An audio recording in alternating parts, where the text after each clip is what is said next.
Congresswoman Juliana Santillan crossed paths with the anti-Milei joker, the biggest clown of all, who cried over the historic trade agreement between Argentina and the United States.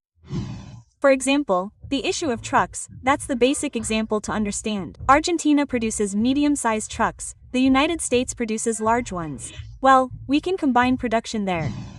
Macrismo has not only been afraid of this, but has also been afraid of economic intervention, let's say, of trying to generate this exit from gradualism because economic policy was based on shock measures, right?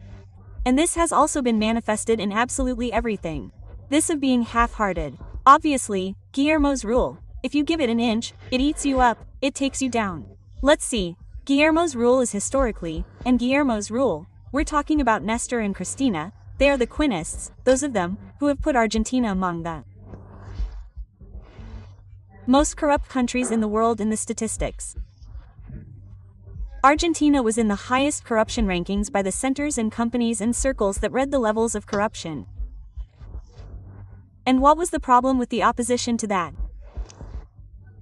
That there was no real intention to change it or that there was fear. When fear permeates you, you can't stand up to Guillermo's followers. And I tell you this because I've been in front of the cameras fighting Guillermo's followers since 2015. When Cristina had a positive image of 70 points, I was on Intradables telling her all sorts of things. And I also had to tell Mauricio Macri, they're going to take the government down because they lost the street, because they didn't have this thing of going out and saying, let's change this logic. It was a question of marketing, of social networks. They had discovered digital communication, and that wasn't enough for a geopolitical change where Argentina is going to be very important. I suppose it must also have coincidences in the era of Nestor Kirchner and China, right? That I said, yes, well seen. And, regarding the agreement with the United States, yes. Well, the goal of this government is to strengthen trade ties with the world, not just with the United States.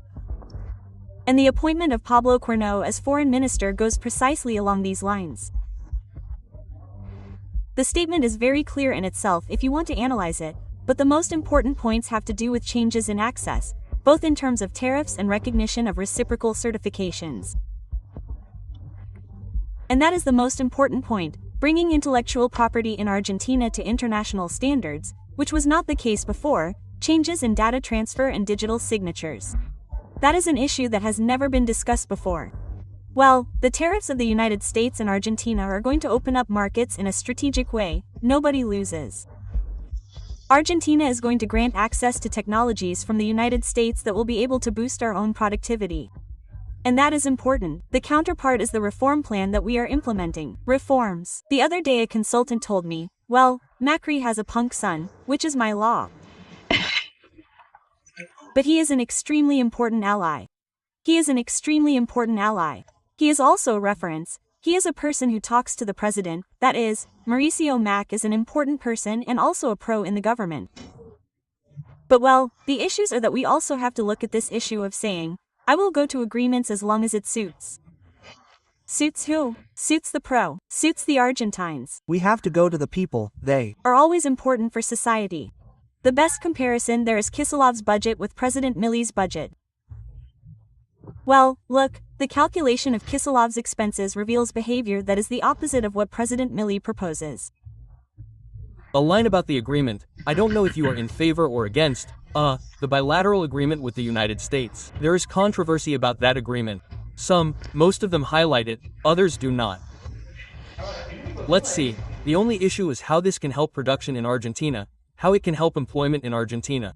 The latest INDEC data on wage variation showed 1.4%.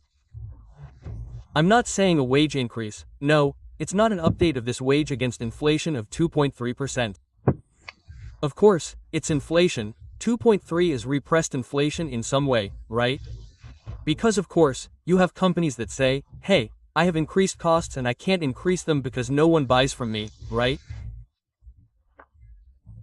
So this is the big problem in Argentina today, the loss of purchasing power of real wages and companies that can't adjust because they're not selling.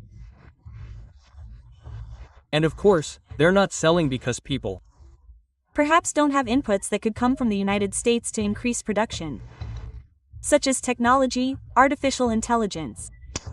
For example, the issue of trucks, that's the basic example to understand. Argentina produces medium-sized trucks, the United States produces large ones. Well, we can combine production there and perhaps have more production in Argentina so that there are more jobs, salaries increase. But as a result of productivity, not because the president puts in money. That didn't work. But the argument is very clear. Productivity improves, salaries improve. Even after the electoral drubbing, freedom continues to advance. Nefarious characters like Econ80, Mariano Garotic has the nerve to appear to question all the measures of Javier Milei's government, when he is clearly endorsed at the ballot box, despite what clowns like him say, supposedly serious economic analysts who are screwing all their clients, since these characters are the first to ask for a devaluation because they buy dollars at 1,500.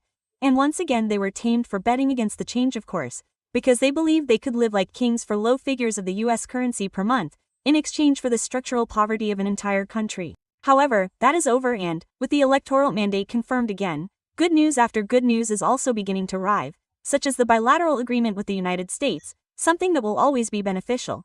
Having an alliance with the most powerful nation on the planet, while the Corchos cry because we do not make more dark deals with dictatorship like Iran, Cuba and Venezuela.